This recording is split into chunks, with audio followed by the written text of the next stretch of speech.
प्रिय बंधुगण आज जो विषय वस्तुटी अटे ताहा अत्यंत महत्वपूर्ण एवं अत्यंत सुंदर विषय वस्तु उपरे आधारित भिडियोटी अटे। प्रिय बंधुगण आज मु आपण मानंकु बेल गछर चेर पिंधिबार फायदा गुड़िक आपण मानंकु बताइबाकु जाउची। आमे बेल गछर चेर को कौन पाई पिंधिबा उचित एवं आपणंकु शास्त्रर प्रमाण सहित आपणंको आगरे कथा विषय वस्तु गुड़िक उपस्थापन करिबी जे काहेकि बेल गछर चेर को पिंधिबा दरकार, एहाको पिंधिबा द्वारा आमर सब कौन सब गुड़िक फायदा सब मिली थाए से समस्त तथ्य गुड़िक एई वीडियो माध्यम रे आमे माने जानिबा पाई पाइबो। एहा पूर्वरु जदि आपण माने स्वयं सांब शिव सदाशिव भोलानाथंकु आपण माने हृदयर सहित भक्ति करुथांती तांकर उपासना करुथांती तेबे सच्चा हृदयरु गोटे लाइक करंतु, वीडियो को विपुल परिमाण रे शेयर करंतु, कमेंट बॉक्स रे हर हर महादेव लिखंतु आउ वीडियोटी को प्रारंभ रु शेष पर्यंत देखंतु, तेबे जाई कि आपण जानि परिबे प्रकृत रहस्य। आउ हां आपण माननकु एतिक रिक्वेस्ट,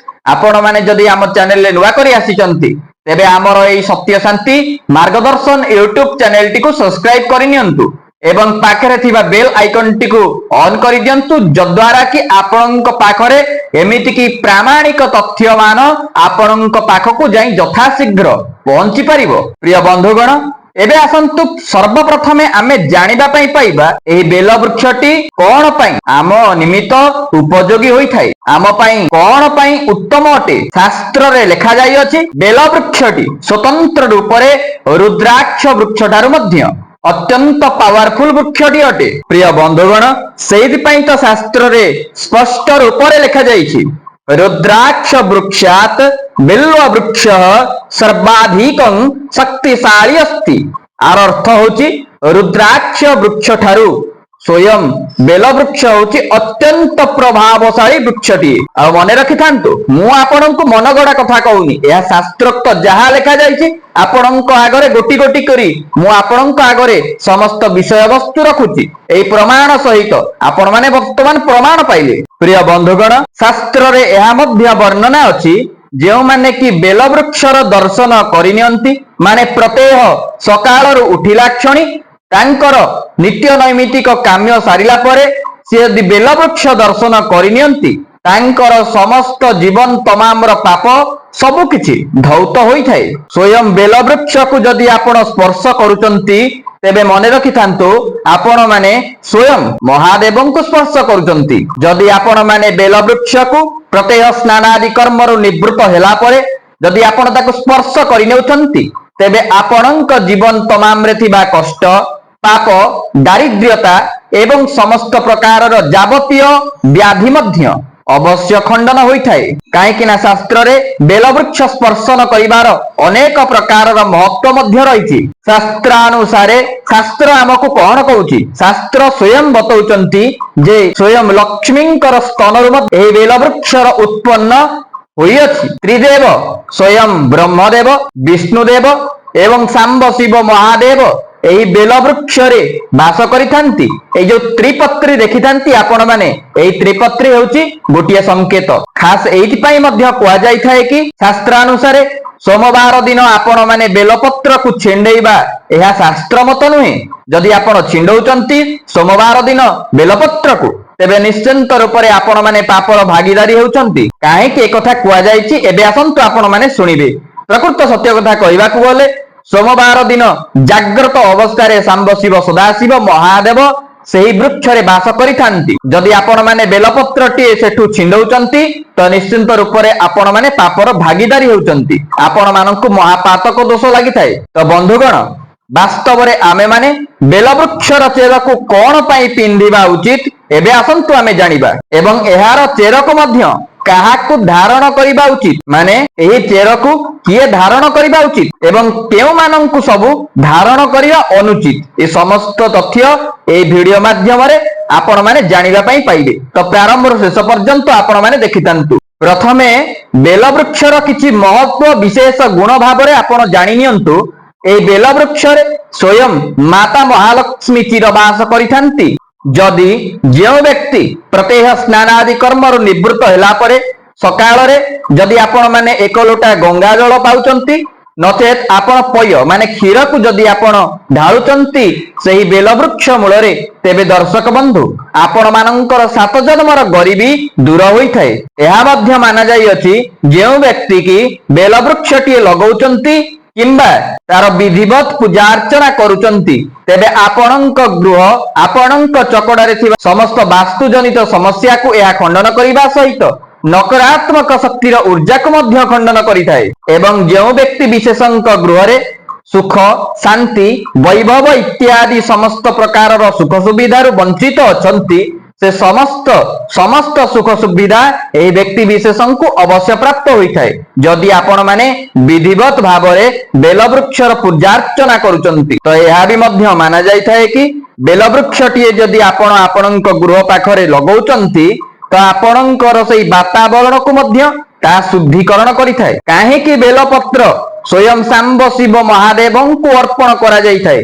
आपण माने कोन जानिचंती कि तेबे आसंतु जानिबे एहार प्रकृत रहस्य। जेतेबेले कि स्वयं भगवान महादेव हलाहल विष को पान करिथिले सेई हलाहल विषर एते प्रभाव थिला सेई गरमर प्रभाव को से सह्य करि पारि नथिले। तो सेहिठारे उपस्थित थिबा समस्त देवी देवता माने एक वैद्यंकु उपचार निमित्त पचारिथिले। तो सेही क्षणिरु सेही वैद्य जनक कहिले बेलपत्र को स्वयं खाइबाकू बतैथिले सेही वैद्य जनक। सेही समय रे सेठारे उपस्थित थिबा समस्त देवी देवता माने स्वयं महादेवं को बेलपत्र अर्चना करिथिले। केवल तांकर सेही हलाहल विषर गरम प्रभाव को कम करिबा पई बेलपत्र को समस्त देवी देवता माने तांको पाखरे अर्चना करिथिले। काहेकि ना एहा एक वैद्यराजर एक महा संकेत मध्य मिलुची जे समस्त प्रकार विषाक्त वस्तु गुड़िक आम शरीर एहा निर्गत करिथाय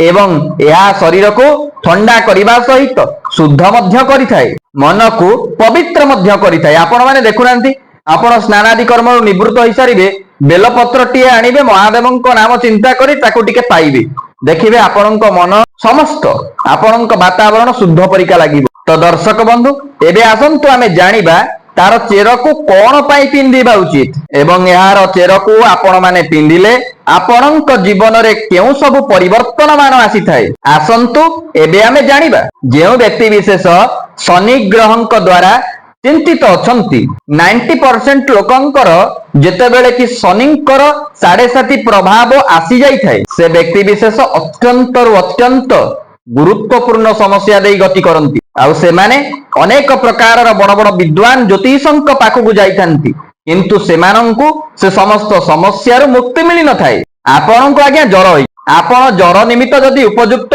मेडिसिन खाइबे तो निश्चिंत रूप से आपणकर से ज्वर समस्या दूरीभूत हेबो। मोर कहबार अर्थ होछि आपणंकु जेउ व्याधि हेछि से व्याधि अनुसार जदि आपण मेडिसिन खाउचंती ताहा आपणंकु सफल करूछि बा सुफल प्रदान करूछि आपणंक शरीर प्रति। ठीक सेमिति एई शनिंकर 7.5 हेउ अनेक प्रकार नकारात्मक शक्तिर ऊर्जा को खंडन करिबा हेउ ए बेल वृक्षर चेर होछि सिद्ध हस्त। तो जेउ व्यक्ति विशेष माने शनिंकर ग्रह दशा मान भोगतमान करूचंती दुख दुर्दशा से कଳି झगड़ा हेउ किंबा जेउ भी कार्य को करूचंती सेथिरे असफलता सेमानंकु प्राप्ति हेउची से कार्य मध्य हेउ ये समस्त प्रकार एंटायर को देखिबा को गले ये शनि देवंकर से 7.5 प्रभाव हेउची ए सब।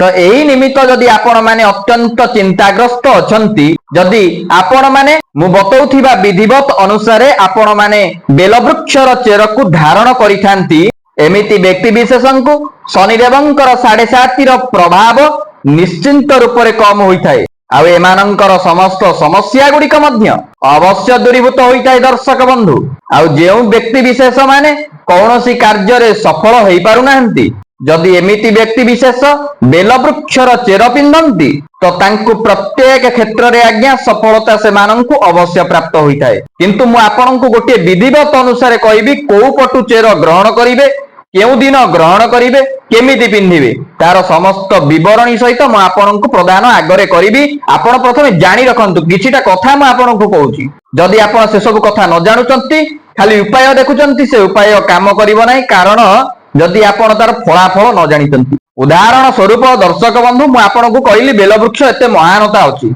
आपण जानिले जे हां एई बेलवृक्ष रे एते महानता अछि आमे पूजा अर्चना करिबा ଯଦି ଆପଣ ଜାଣି ନଥାନ୍ତେ ଯେ ବେଲ ବୃକ୍ଷର କଣ ମାହାତ୍ମ୍ୟ ତ ଆପଣ କାହିଁକି ପୂଜା କରିଥାନ୍ତେ? ତ ସାଧାରଣ ବୃକ୍ଷଟି ଆପଣ ଭାବିଥାନ୍ତେ ଏମିତି। ତ ମୁଁ ଯୋଉ କଥାଟି କହୁଛି ଶାସ୍ତ୍ରାନୁସାରେ ତାକୁ ଆପଣ ପ୍ରଥମେ ଜାଣି ରଖନ୍ତୁ, ତାପରେ ଯାଇକି ତାର ବ୍ୟବହାର କରନ୍ତୁ। ଆଉ ଏଇ ବେଲ ବୃକ୍ଷର ଚେରକୁ ଧାରଣ କରିସାରିଲା ପରେ ଆପଣ ମାନେ ଯେକୌଣସି କ୍ଷେତ୍ରକୁ ଯାଆନ୍ତୁ ନା କାହିଁକି, ଯେକୌଣସି କ୍ଷେତ୍ରକୁ ଯାଆନ୍ତୁ, ବଡ ବଡ ଇଣ୍ଟରଭ୍ୟୁ ମଧ୍ୟ ଦିଅନ୍ତୁ, ସେଥିରେ ଆପଣ ଯଦି ସିଲେକ୍ଟ ନ ହୋଇଛନ୍ତି ତାହେଲେ ମତେ କହିବେ। ଏହାର ଅର୍ଥ ଏହା ନୁହେଁ ଯେ ଆପଣ ପରିଶ୍ରମ ନ କରିକି ସିଲେକ୍ଟ ହେଇଯିବେ। ଆପଣ ଯଥା ସମ୍ଭବ ଆପଣଙ୍କର ପରିଶ୍ରମ ମଧ୍ୟ କରନ୍ତୁ। ପରିଶ୍ରମ କଲା ପରେ ଆପଣ ସେଇ କର୍ମକ୍ଷେତ୍ରକୁ ଯାଆନ୍ତୁ ଯୋଉଠିକି ଆପଣଙ୍କର ପରୀକ୍ଷା ନିରୀକ୍ଷା ହେବ। ଦେଖିବେ ଦର୍ଶକ ବନ୍ଧୁ, ଏହି ବେଲବୃକ୍ଷର ଚେରର ପଜିଟିଭ ଉର୍ଜା ଆପଣଙ୍କୁ ଅବଶ୍ୟ ସାହାଯ୍ୟ କରିବ।